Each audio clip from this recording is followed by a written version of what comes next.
L'idée, c'était de choisir une chanson qui va bien avec la personnalité ou la culture des artistes. Il y a une chanson de Dylan qui s'appelle Father of Day, Father of Night, qui est une sorte un peu de père de la nuit, père du jour, qui est une sorte un peu d'hymne à la nature, aux forces créatrices, au ciel, tempête, aux rivières, aux fleuves, aux montagnes. Ça marchait très bien avec les aborigènes, par exemple, qui sont appropriés cette chanson, parce que vous savez que là-bas, il y a les songlines, où les ancêtres sont censés habiter dans les pierres, dans les arbres, dans les sources, les ancêtres du temps ancien perdus, etc.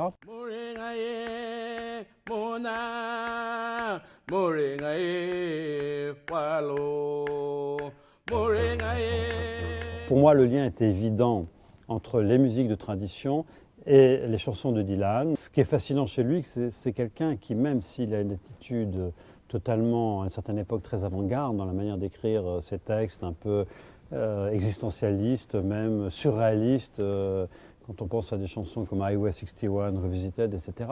C'est aussi quelqu'un qui s'est toujours attaché à la tradition, qui se dit l'héritier d'une très grande tradition populaire américaine, qui est un mélange de gospel, de blues, de country music, de folk, beaucoup d'ailleurs inspiré par la culture noire américaine, beaucoup. Et c'est donc quelqu'un qui écrit ses chansons exactement comme le font les poètes traditionnels, qu'on peut encore trouver de tradition orale, qu'on trouve encore dans le monde oriental, dans le monde africain, par exemple, avec les griots.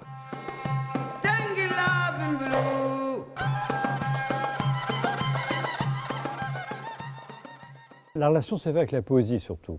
La manière d'écrire souvent des grands poètes traditionnels, ce sont des gens qui à la fois sont là pour raconter des histoires aux gens, pour évoquer toujours bien sûr l'amour, mais toujours avec une dimension spirituelle ou moraliste, parce qu'on est là en même temps un peu pour donner un enseignement finalement, pour transmettre quelque chose à la société.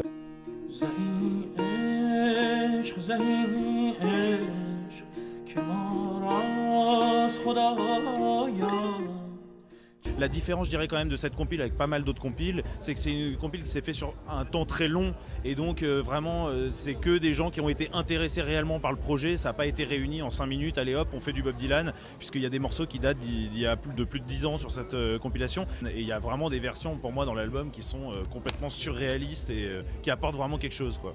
C'est pas simplement la musique pour le plaisir de la musique ou pour faire la fête. Ce qui est intéressant surtout, c'est lorsque, à partir d'une petite histoire assez simple, on part vers une sorte de discours moraliste ou une réflexion sur l'existence. Et ça, Dylan excelle là-dedans. Il y a beaucoup de chansons comme Every Grain of Sand, beaucoup de références dans les paroles de Dylan avec la Bible aussi, beaucoup, avec les grands poètes, aussi soufis, il s'est beaucoup inspiré.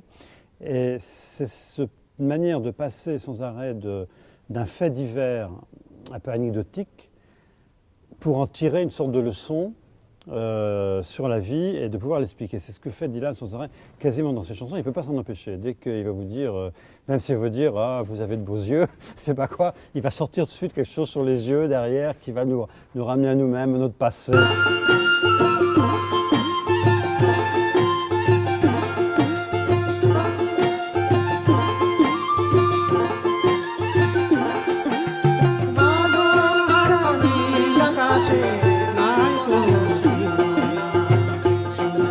J'ai l'impression que les gens ont assez bien compris ces démarches et c'est pour ça que même s'ils n'aiment pas toutes les chansons dans le disque, parce qu'elles sont quand même très variées d'une à l'autre, il y en a qui sont quand même assez difficiles, je reconnais, ils apprécient relativement la démarche parce que justement elle n'a pas été artificielle. On pense souvent que Dylan n'est pas un vrai musicien. On pense souvent aux paroles, c'est un poète, et là, finalement, les paroles sont un peu mises de côté, c'est le côté musique qui est plus mis en valeur, et ça, c'était aussi une très bonne idée, parce que je pense que Bob Dylan est un vrai musicien, évidemment.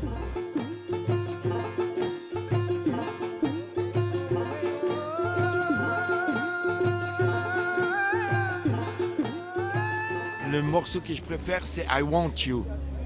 Je vais pas vous le chanter.